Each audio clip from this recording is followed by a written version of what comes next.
Good morning, everybody, and welcome to Wednesday Wake Up Training. We're really excited today. We have a guest speaker today with Lisa Treadwell, who's been in the business for 2006. For 2006 years.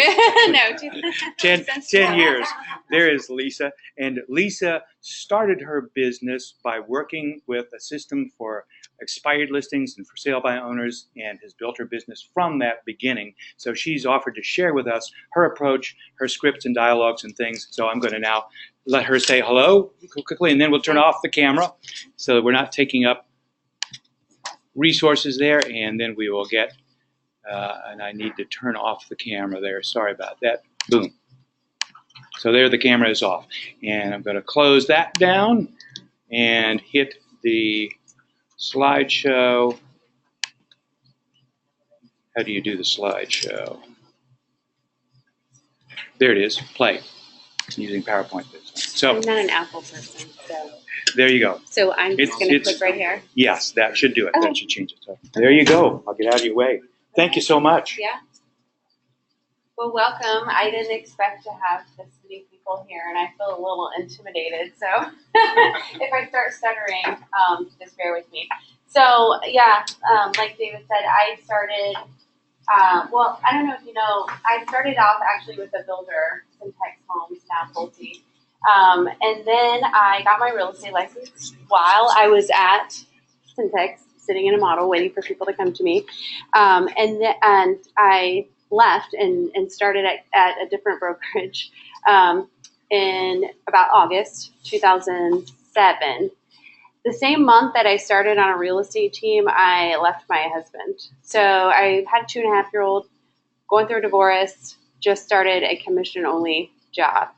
And so I tell people that are first starting out, I don't care what you're going through. I know what I went through, and you can make it. So I had a 2.5-year-old staring down at me wondering, how he was going to eat. So, and, the few years after 2007, we all know what happened. It wasn't pretty for anyone, I don't think. So, what really got me through my divorce was church and real estate. I threw myself into real estate because I went from having my child with me all the time to having him 50% of the time. So I filled that gap with expired listings and sort of being a little bit psycho about my database and my systems. And so that's where I started. Okay, I'm going to try to do this. Ooh, worked. Okay, so this is our plan for today. We have an hour. Is that right? Yeah. Okay, 9 to 10. So hopefully what you'll learn from today is, first of all, you have to decide. You have to make, the conscious decision that you're going to, I'm going to work expired. Not half-heartedly. It's got to be, or for sale by owners too. You can't just be like half in. You have to be all in if you're going to do this. Otherwise, it's just not going to work. And we'll talk about why expired or for sale by owners. So then we're going to talk about research. Who you spend your money on matters. So we're not just talking about like, I'm going to call on all the expireds in Indianapolis, or I'm going to call on all the expireds in Hamilton County, because you will spend your wheels and you will spend a whole lot of money and not get the results that you're looking for.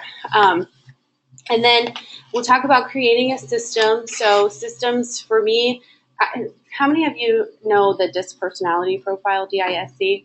So I'm a D and an I, and the biggest fear for Ds is wasting time. So anytime that I can be efficient, I'm in my happy place. And anytime that I'm not efficient, it's not a good thing. So for me, systems create consistency and efficiency. And if you're going to niche yourself out, if you're going to really start farming an area, you have to be consistent.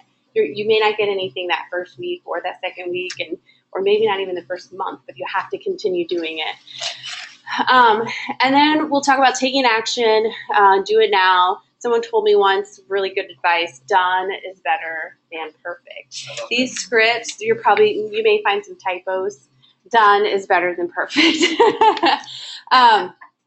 So, and then we refine our system. So you go out there and you do it, and you learn from your mistakes. If you start to hear The same. Do I need to do something? Okay. I just want to make sure you Okay. don't have to keep looking backwards at the Oh, screen. I can look at the computer, yes. If you start to hear the same objection over and over again, that might be a cue to you that I need to write a script for that objection so I can be witty when I hear that objection and I know exactly what to say when I hear that because now I'm hearing it 5 times, you know. So that's kind of how we refine our systems and learning. Or maybe you don't get a listing. And for me, this past month, I actually lost 3 listings, and they all gave me the same reason why. That is a cue for me that I need to change something. So you learn from your mistakes, and then you take action again. And then there's going to be another point where you come back and you refine your system again, and then keep going forward. So that's what we're going to talk about. I tried to make these slides fun with little pictures. I like that M. It's kind of so. David told me to put pictures in, so I tried to. I think they're cute. So let's talk about why expired. So there's 3 things I like to call the 3 M's that we know about expired listings. We know that they're motivated sellers because they had their house on the market. So there's a reason why they had their house on the market. They didn't just put their house on the market just because. I mean, typically, you know, I mean, maybe you might find that one weirdo that just put their house on the market to just see what was going to happen, you know. But for the most part, we know that they're motivated sellers. We know the market conditions because we're the experts. We're realtors. We have access to information that not everyone has. So we know the market conditions and we know what moves properties. We know that great pictures and great videos and great marketing and proactive prospecting all moves properties. We know that what a house is supposed to look like when it's listed for sale. It doesn't look the same when you're living in your house as it does when you have your house listed. So we know those things going into an expired listing, or I use them interchangeably, or for sell by owners.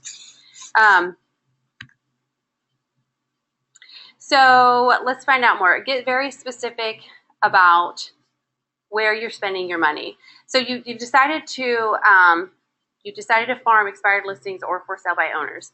And so for me, I live and work and drive kids all around Washington Township. And so I know a whole lot about Washington Township, about their school districts, about the good restaurants, about the back roads, specifically in 46250 and 46240. And so you guys are, I think we're all sort of all over the place, but I'm just using that for an example. So for me, and then I have a particular price range that I like to work in, or an average sales price that I like to stay around.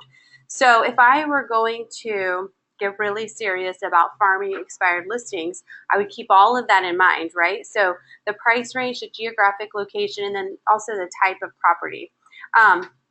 I specialize actually in senior real estate now, sort of evolved my business into senior real estate. I fill the gaps with expired listings because it's hard. It's all hard work, but it's very easy for me to fill the gaps with those expired listings. So the types of properties that I particularly list are senior properties that probably need a lot of updating. They're people who are moving into low or no maintenance living. So now I naturally sort of gravitate to that type of property or that type of seller and or buyer. And so in Washington Township, about every other house is an 80-year-old. So that works for me.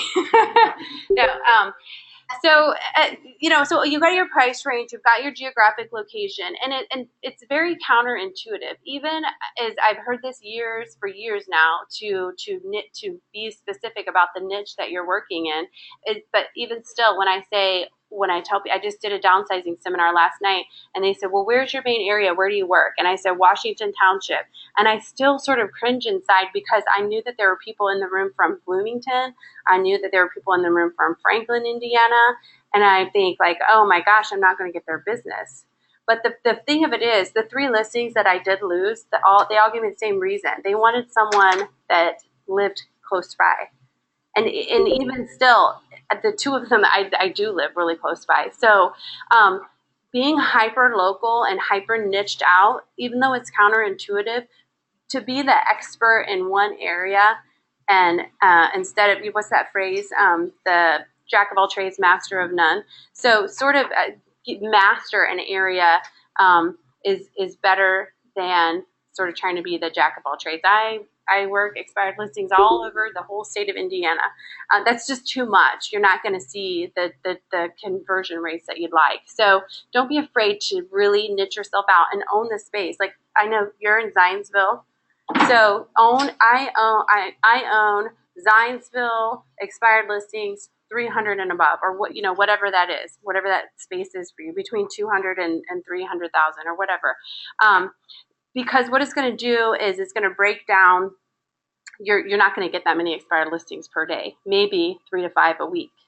So that allows you the time and the resources to really focus on those expired listings wholeheartedly and keep following up and calling them back.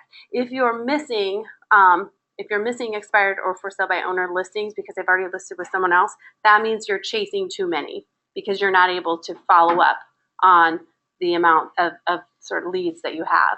Does that make sense? So speaking of following up, and we'll talk about systems, and I had to even write that consistency. Is it big on the screen? Consistency and efficiency, because when I went back through this to send it to David, I was like, what did I mean? Systems equals C&E. So anyway, and there's my pretty little picture. Yeah. So systems equals consistency and efficiency. So when you've decided I'm going to focus on expired listings and for sale by owners, and I'm going to be in Washington Township 46250, to between 200 and 400,000, let's say. Now I've got to create a system. What am I going to do with these people? I've got whatever, five expired listings. So what I like to do, what I started doing back then was I would do a letter and then a call and then a letter and then a call. I would do that 8 times. Back then, and it sounds like really old, and I know I'm not that old, but you could get phone number. People had landlines. Now people don't have landlines so much. So you sort of have to readjust your approach a little bit. And that leads me to door knocking. So people are not going to punch you in the face if you knock on their door. They're actually going to be really pleasant and nice to you in most cases. So, and they're also, when you do call them, if you do happen to be so lucky to get their phone number, they're not going to stab your ear through the phone. So that first call and that first knock, they're always the hardest. But then you're like, oh, well, that was pleasant. I can call the next one. So, so that was my system. Letter call, letter call, letter call. And all along, you see at the bottom of the slide there, track. So I had, anywhere from just a piece of paper and a pen, and I was making check marks. I was tracking every single phone call I made, every single conversation that I had when I got a person on the phone. And then when I did get the conversation, did I get the appointment? And then when I did get the appointment, did I get the listing? So I did that for long enough to see a pattern. So I knew that if I talked to 10 people, I was going to get 2 listing appointments. And if I got 2 listing appointments, I was going to get 1 listing. So what that does when you are calling people and you're getting constantly, sort of rejected on the phone or hung up. And I had one crazy lady that kept me on the phone for like 30 minutes. And then she was like, okay, I'm not buying, I'm not selling, click, and hung up. I was like, that was the weirdest conversation ever. But so when you do have that, okay, well, I've had 9 conversations and now here's the 10th one. I know something's going to happen. It sort of gives you, I guess, hope, when you're tracking your numbers and you see that. So always you have to track. I've heard track your numbers since 2006. And when I was first starting out, I'm like, what numbers are you wanting me to track? Like, I don't have any numbers. I just, and so you start to see, but the farther you get into it, you start to appreciate the numbers and you realize what they do for you and what they do for your business.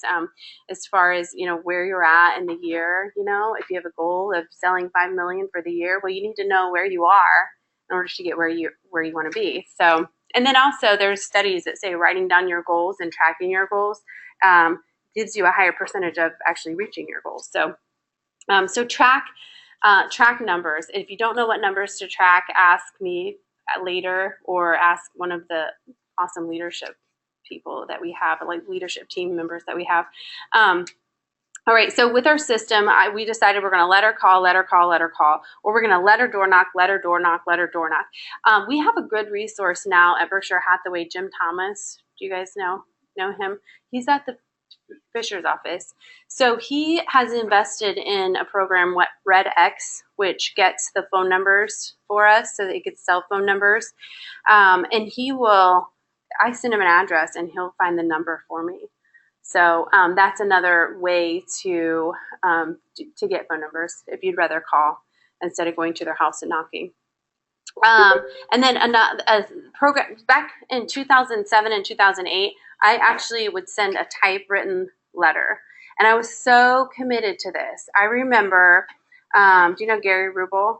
So I'm sitting in my office at 7 o'clock in the morning because I was going to a training at 9 that morning, but I had to get my expired listing letters out. I had a list, and I had to get those letters out. And so I was in there stuffing envelopes and putting my card in. And he was like, "What are you doing? Aren't you going to the training?" I'm like, "Yeah, I got to get this done first." And so he was like, "Here you are. You're doing your lead generation, at 7 o'clock in the morning or whatever."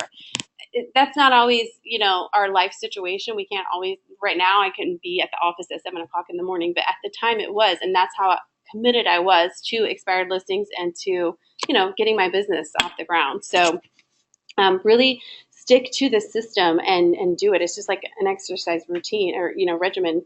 You just have to keep doing it every day, and you will finally see the results. So also, I think that what's come along with technology is the ability to research expired listings a little bit better. The research, it was pretty research intensive back then, but with our new matrix, actually, I know some people hate it, some people love it. You can go on to one listing, because I should say I don't call on any Berkshire Hathaway expired listings. I think that's just kind of, I wouldn't call on a Jim Reed expired listing or it just kind of muddies the water a little bit. And a lot of consumers don't understand that we're self-employed, and they don't, well, I just had a Berkshire Hathaway agent. Why would I, hire another one or whatever it is? So I don't typically call on Berkshire Hathaway expired listings. Listings that are withdrawn, you can't call on those. They're not released from the original listing contract. And then I've made a decision to not call on foreclosures, short sales. I will do estate sales just because of my background in senior real estate. But and so weeding out, deciding who you want to call on and getting very specific, those are the other types of things to think about there. So you go on, before you can start sending out letters and implementing this system, you need to make sure that they're not relisted before you start, calling them. So you have to go on to Matrix. Does everyone understand how to go on there and just pull up a listing and see if it's active or expired? Or sometimes it's sold the day before it expired. So it may come up on the expired listing, but you have to make sure. So you can look at the history and see if it's been relisted. You don't have to, before you had to go in, it was just a little bit more difficult to search. So now you can just look, there's a little arrow with a back arrow. You can just click on that and look at the history and see if it's relisted. And if it's not, then you're good to go. But that is also going to weed out. So you might get, 5 to 7 expired listings for that week, or however often you want to pull them. And then you'll probably weed out 3 to 5 of those, narrowing down your search. And that's okay, because again, you want to have just a good list of 3 people to focus on for that, week or those several weeks going forward. So we search the properties. We're going to touch the owners and follow up.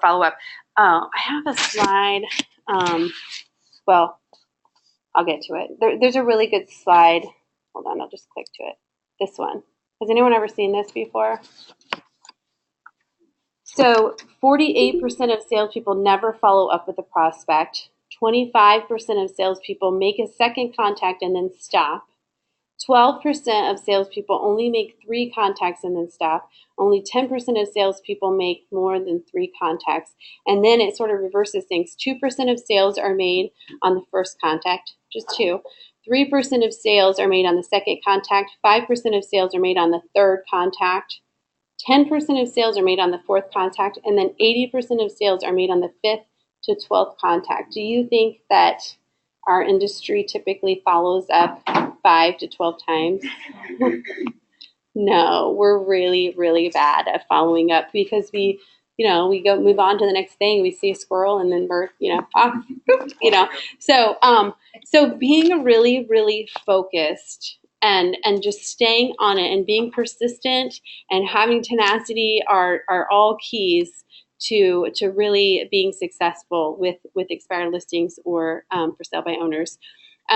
So we're when I say touching our owners, not like physically touching our owners, but I mean we're sort of dripping on them with the drip campaign. We're sending them a letter. I like to send them a letter first before I just random stop by their house or call them, just so they've seen my name, and so then I'll call them, and I've got some scripts that I made for you of things that I would say, because I don't know about you, but I feel better about calling someone when I have a reason, like a specific reason to call them. So some of the things that I might say to an expired listing, I actually use the script a lot. I say, I saw that your house, as you probably know, your house, your listing expired. I'm just wondering when you're going to be interviewing agents for the job of selling your house. And then the golden thing, that the best thing that you can do after you say that is just shut up and let them answer. I think we get nervous. When I get nervous, I talk a lot. My dad does the same thing. He was walking me down the aisle and like talking the whole time. I'm like, shut up, Dad, because he's nervous, like shut up. So the best thing that we can do is just say that and then be quiet and listen to what they're saying. And funny that he says that, but another piece of advice that he gave me is that we have 2 ears and 1 mouth for a reason. We're supposed to do more listening than talking. So you say that, when are you going to be interviewing agents? And it's an open-ended question. Notice that. So whenever I am talking to people, I want to seek to understand. So if you're going to seek to understand, you have to ask open-ended questions, because if you just ask yes or no questions, it's very easy for the conversation just to end, and then you just have nothing, So instead of saying, are you going to be interviewing agents for the job of selling your home? Nope. You're kind of stuck in the water, right? Okay, bye. So when are you interviewing agents next for the job of selling your home? And then really come out of curiosity. And I think some follow-up questions are, if you had sold your home, where would you be moving to?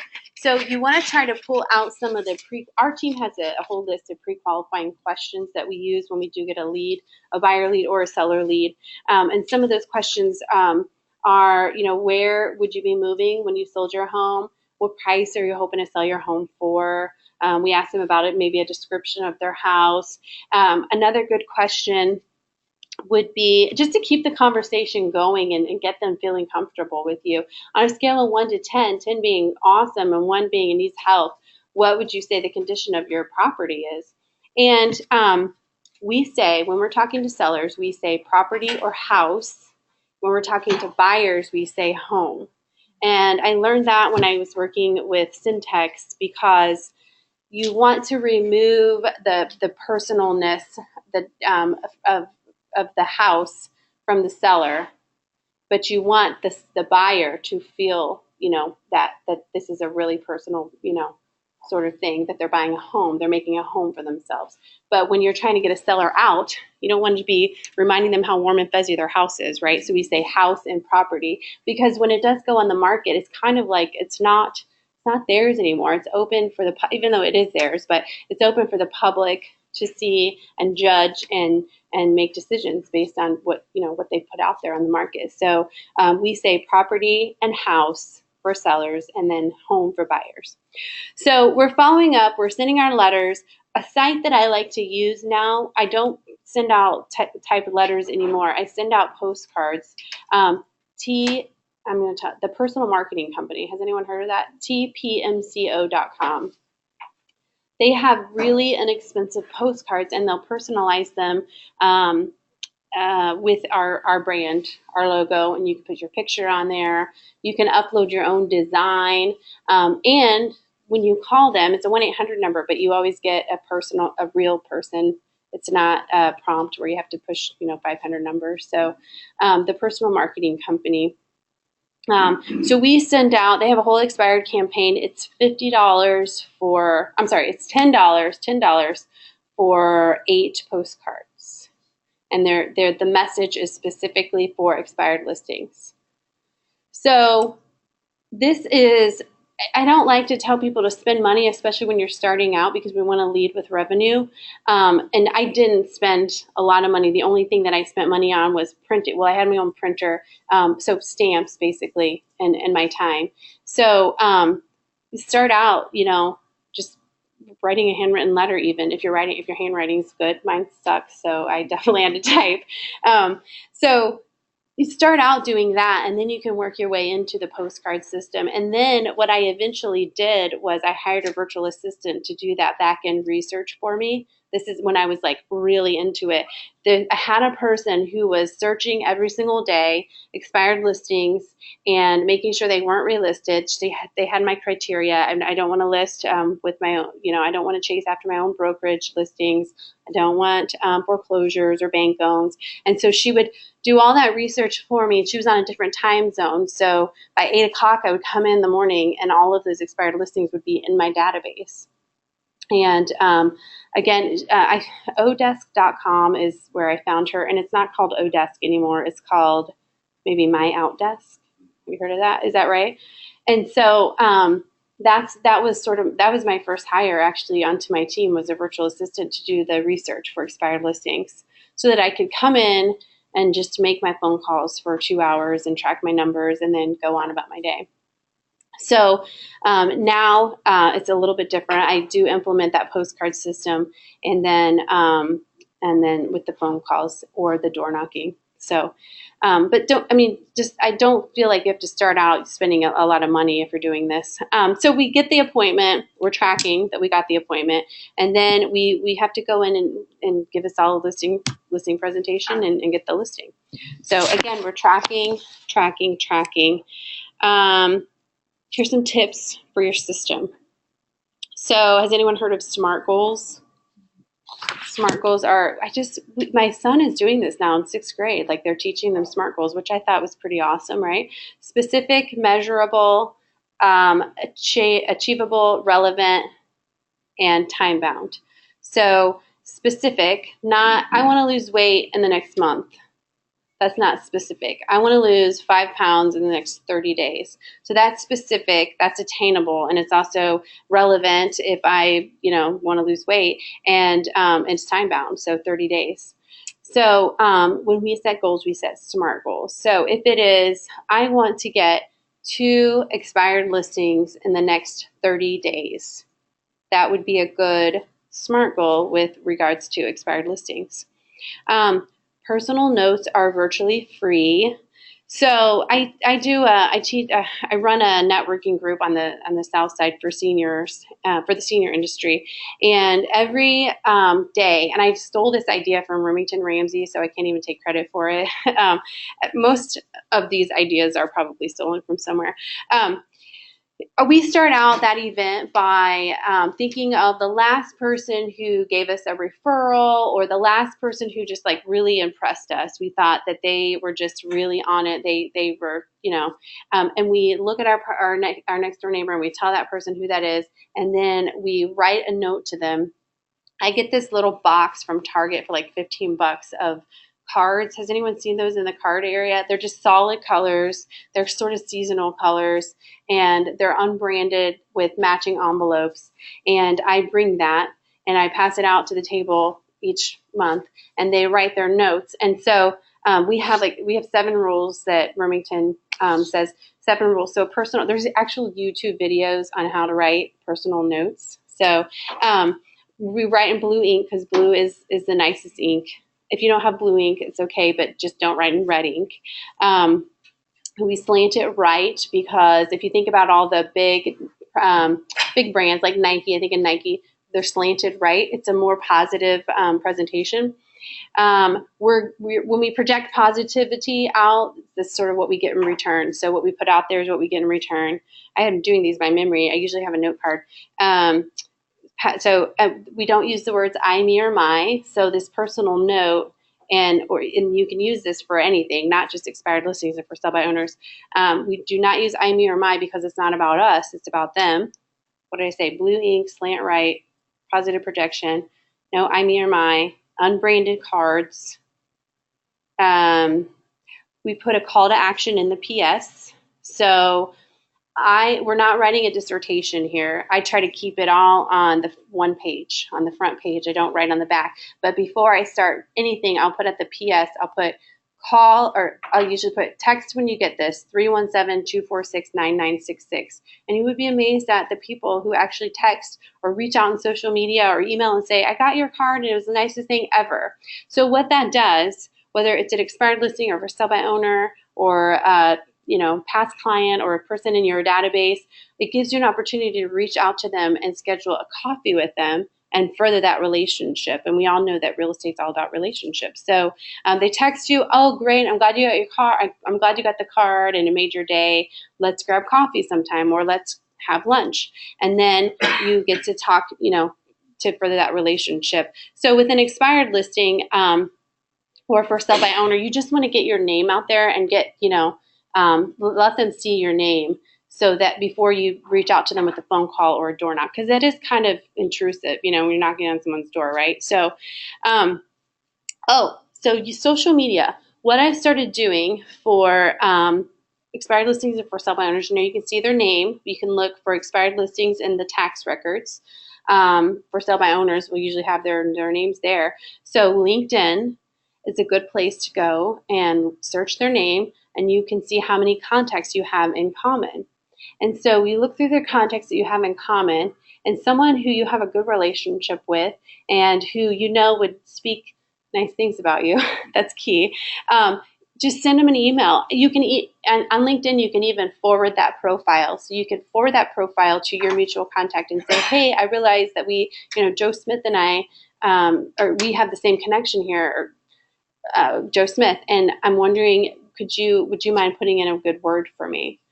So what that does is now you've sent them a personal note. You've told someone to reach out and say, hey, I know this girl, you're trying to sell your house. I know this real estate agent, Lisa Treadwell. So now they've seen my name twice before I've even tried knocking on their door or calling them.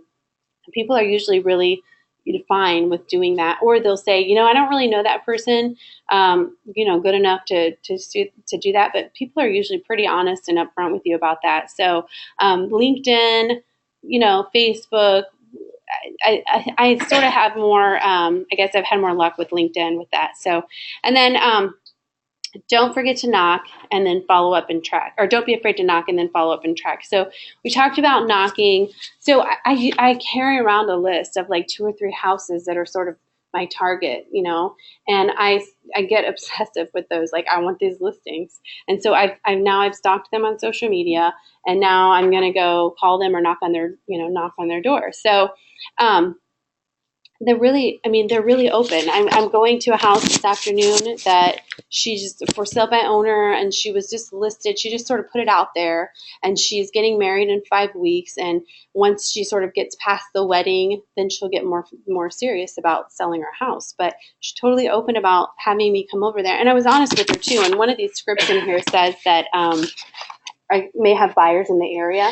So that's another cue. If you're niching yourself out, say in Zionsville, I'm using because I just know that that's where you are. I'm sorry. Say it is, you niche yourself out in that area, and you know that area, so you probably do have buyers, or there is a good chance that you are going to have buyers. So it's not. I'm not saying don't be untruthful, don't lie. If you really don't have buyers, don't make that up that you have buyers. But if you do have buyers in the area, that's a great script for us for sale by owner. So I may have buyers in the area, and I would love to see your property, or I want to know the inventory, because if we can't find them anything on the BLC, we're going to look to the for sale by owners to see if we can find a match for our buyer. I always figured that the state of Indiana constituted an area where I have buyers. Well, yeah, there you go. I have buyers in the area. Yeah, I mean, that's true. Yeah. And so, yeah, when you are knocking or calling, you can say that and get the tour. So when you're touring their house, you're looking around, and the key things to look for typically when we've looked at so many houses. Do they have a lot of clutter? Is it outdated? Does it smell? How's the carpet? Is there a water leak? How are the mechanicals? Those kind of things. So you're sort of, after you've looked at so many houses, you sort of get pretty mechanical about that, and you can focus on the conversation with the the prospect here. So when you're walking through the house, you can start asking them about their motivation.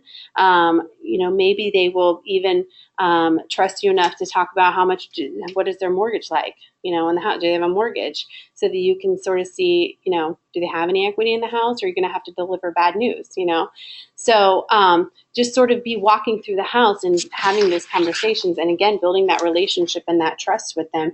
Don't go in with like desperate dollar signs in your eyes, like salivating over them, because people can hear that and they can feel it and they know it and they don't like that. So just go in out of curiosity and a genuine willingness to want to help these people, because we are the experts and that's what we do. We're customer service, experts. So we can help them solve their problem. Here's this slide again, and I think we're going to send out these slides, right? Yes, we'll send out, yes. Okay, so the last part is that taking action. So you've gotten your plan into place, and again, I want you to remember that done is better than perfect. Sometimes we get paralysis by analysis. Have you ever heard that? We're analyzing the market and we need to know every single detail before we can even pick up the phone to call someone, because what if they ask us a question we can't answer? Or, we have to know everything. Everything's got to be perfect. So we have to get that out of our mind and just take action. You are going to fail a little bit at something. You're not going to go out at the gates perfect doing this. And the failing is how we learn, and we make tweaks and we get better each time. So just know you're not going to go out there and nail this and be perfect at it. Like I said, I just lost 3 listings this month, so we're not always going to be perfect on things. Role play with a trusted friend. So this is so cheesy and it's so awkward and it sounds weird, but I promise you that it works. When I worked at Syntex, I had a sales manager there, and he was all about role playing and taping your conversations and listening to them again. Has anyone ever done that? So that's the tweaking part. You could practice with a friend or record your conversations with those first few people that you meet with, and then listen to them over again. And that's how you can make those tweaks, so that you're not always practicing. So you're actually improving and getting better, getting more wittier with your responses when people, you're not stumbling over their objections, because you've already heard that objection and you know what to say, or you've already practiced that objection with your friend and you know exactly what to say. So role playing, as cheesy as it sounds, I remember. So I was a communication major in college, but before, like when we were doing our prereqs, everyone had to take a communication class. So you get people in there that are not natural, speakers, and they freak out. I remember this guy. That class was a night class, and it was at my old high school, actually Brownsburg. And this man got up, and he was much older than me at the time, and he had to take this class because it was a prerequisite for whatever he was going to school for, and he freaked out. He stood there and his fists were clenched and he turned red, and I thought he was going to take off. It was the most awkward thing ever. And so practicing, that doesn't come natural to all of us. And so practicing with a trusted friend is going to help it look natural, even if it's not natural to you. Because you've already had these conversations out loud with someone. So, and then also just having them listen to what you're saying and how it sounds, and getting another person's perspective is a good thing. So be confident. You're the expert. So I think it's probably really hard to come across confident, especially when you're new. Even if you're not new, sometimes if you've just had a really bad month and you're feeling kind of crummy, Julie and I just talked about this, how you're feeling like, what am I doing wrong? Like, I suck, So it's hard to come across as confident, but we are the experts and people do depend on us. We have access to information and resources that the public doesn't have, and we can help them. So coming across confidently is, I think that you can do a lot of things wrong, but if you look confident and you look like you know what you're doing, people are going to buy into your vision for them. So and list their property with you. So track your successes and areas of opportunity. Again, I've mentioned tracking a lot because it's important. You have to know where you're going. And first, you have to know where you're going, and then you have to know where you're at with regards to where you're going so that you can keep moving forward. So that's why I emphasize tracking so much. Here's a system. It's really small. It's not meant for you to actually see the small words there, but the point of it is it's an S&P sales process. They have a process. And so it starts with, just like with us, pre-qualifying they call them suspects, we call them prospects, pre-qualifying them, cold and warm calling. So it's a warm call if you've already reached out to your friend on LinkedIn and they've said, hey, you need to meet my friend who's a realtor, Lisa. She specializes in your area. I know you're trying to move to Dallas. You want to meet her. She's right there. So then it becomes a warm call, right? Yeah, it is warm in here, speaking of warm calls. So pre-qualifying, but the point is they have a system, and they probably go back on a regular basis and refine that at some point. So get into that system. It doesn't have to be perfect before you start, though. So just keep in mind to have a system, and you can always go back and refine it as you go. So I will take questions or comments or concerns. When you track, where would you find fit-posts? You go online? For sale by owners, yes. Did you want to do something? I just want to see if anybody has any questions perfect. on the online there.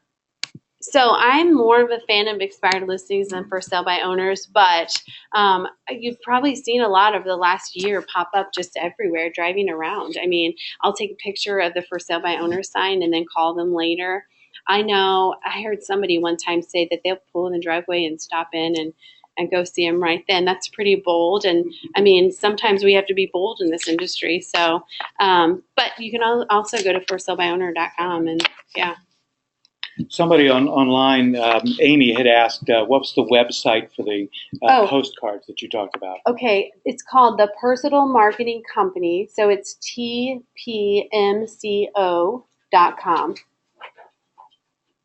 Should we type it in there? Yeah, if you want to do that, type it in. Okay. Please repeat the question from those. Oh, okay. Yeah. So the question from Kent was, where do we find for sale by owners? And so I said, driving by, I'll snap a picture of their, well, I'll stop. I won't take the picture while I'm driving, but take a picture of their sign and then call them later. Or I've heard of some people even just pulling into the drive and going up to their house right then. The Personal Marketing Company. I always have to say it out loud so I get the letters right. Yeah. Yes. Can you see that on there? And with regard to postcards, that's a great resource to take a look at. There are a lot of postcards that are available through the BHHS marketing resource as well. That they'll, and maybe the TCP, whatever it is, TCPP, maybe they do the same thing. The one, if you find postcards through the resource center, they will actually, you just send them the addresses. They actually, for a certain price, mail them out. So the TCPM does the same thing. So I did a cost analysis because I'm all about numbers. Yes. And it was less expensive to do the Personal Marketing Company, but I do, and you never touch them. You don't touch these either. You can either have them printed and sent to your office and you can stamp them, or you can have them go out on their own. So, but yeah, the Berkshire Hathaway postcards in our marketing intranet are nice. They're very nice. I'll follow up with them on their pricing. Yeah, we can do on that. Yeah, see if we can get them cheaper. Yes. John Phelan has asked a question about withdrawals. How do you handle those? You'd mentioned that those technically are still with the listing I just agent. leave them alone. We can't call on them. Leave them alone. They already have a contract signed with another realtor. Right. Now, if they don't relist them or reactivate them, eventually they will expire. They will expire, yes. So you might set up a search to keep that address in mind and see when something changes, and boom, as soon as it's expired, you can put your system into place. Yeah. Right? If it was a house that I really wanted, I would spend that much time on it. If it was a house that I was just like, because remember, we stink at follow-up. So if it was like, I really want this house, it is like on a really good street, everyone's going to see my sign, I'm going to get so many great listings from this, I would put that much energy into it. Yes. Yes. Do you find a certain price point that's more receptive of expired size to listening to you, like 100 to 250 to 500, whatever.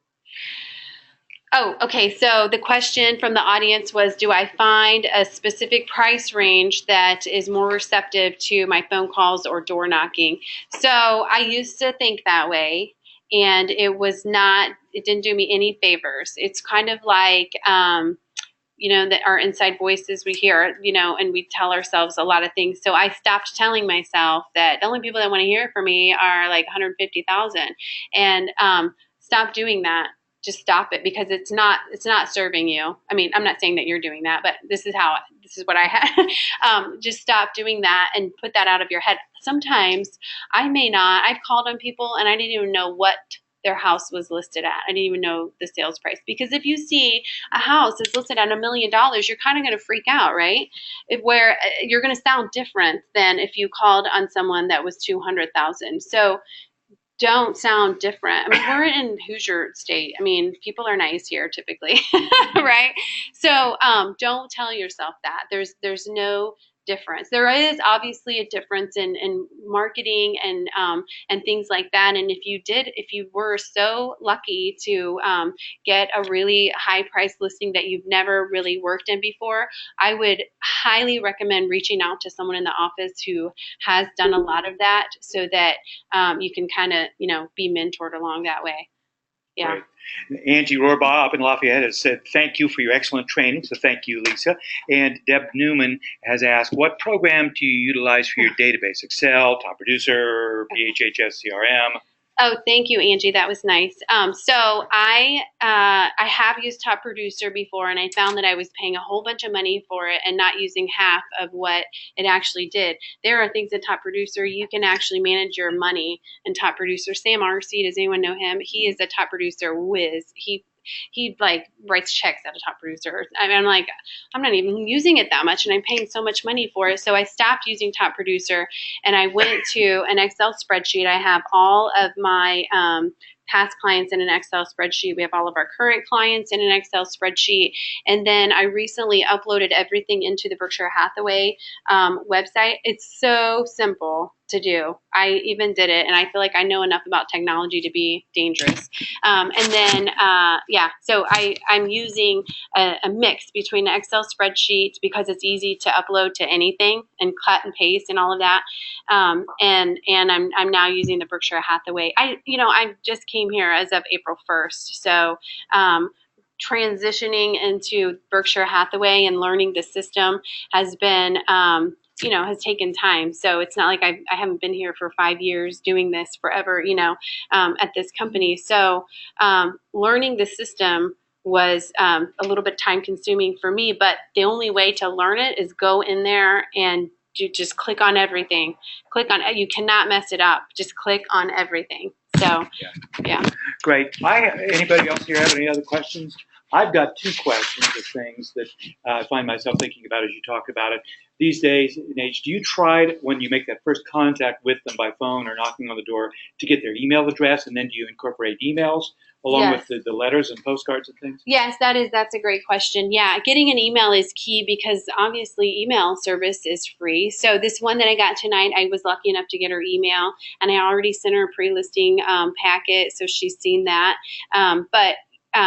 Yeah, we do Homekeeper app, which is coming to this office, which is an email drip campaign. And then we're doing the Seller Advantage, and you need emails to do that. So to all of our past clients, every 90 days, they're getting a Seller Advantage. So email address, phone number, and names. And yeah. Great. And the other thing is new technology I wanted to ask about is, have you begun to incorporate any videos using Videolicious or anything like that? Well, we're working on Videolicious because I think, we're working on Videolicious, but I just do video. Like, you can hold your cell phone up. I've sat in my car. You've probably seen my crazy, shameless videos, and just done a video. I sat at a stoplight one time and did a quick video. Videos are so easy, and the key to videos is that you need to keep them like 30 seconds. People's attention span when they're watching videos is very, very short. You have to be very specific in what you want to say. So think about what you want to say, and then when you actually do it, it'll probably take several times to get it very succinct. But don't ramble on in the videos because you have to capture them and hold them in there for 30 seconds, and it's like balancing a plate on your finger, So, yeah, be very, very specific, and then a call to action at the end. So. Yeah, and guess what? Next week at our Wednesday Wake Up training class, Greg Cooper, who's an expert on Videolicious and still continuing to learn more, is going to be doing a class on how to use Videolicious. So please don't miss it because you're having trouble. At least you talked about 8 contacts with people. You haven't been able to meet them. They're not home when you knock on the door. They don't answer the phone. You've sent letters out there. You do somehow or other get their email address somehow. What a great way to get your face and voice in front of them to send a video. Maybe you've talked to them once. So it's a fabulous tool that you're going to be seeing, and we encourage you to be using more of. So we'll look forward to seeing everybody next week for Greg Cooper's class on Videolicious. Any other last questions from anybody? Thanks so much, everybody. Thank you, Lisa. Thanks. Outstanding job. Really appreciate it. Thanks. We get a lot of referrals from this office. Oh.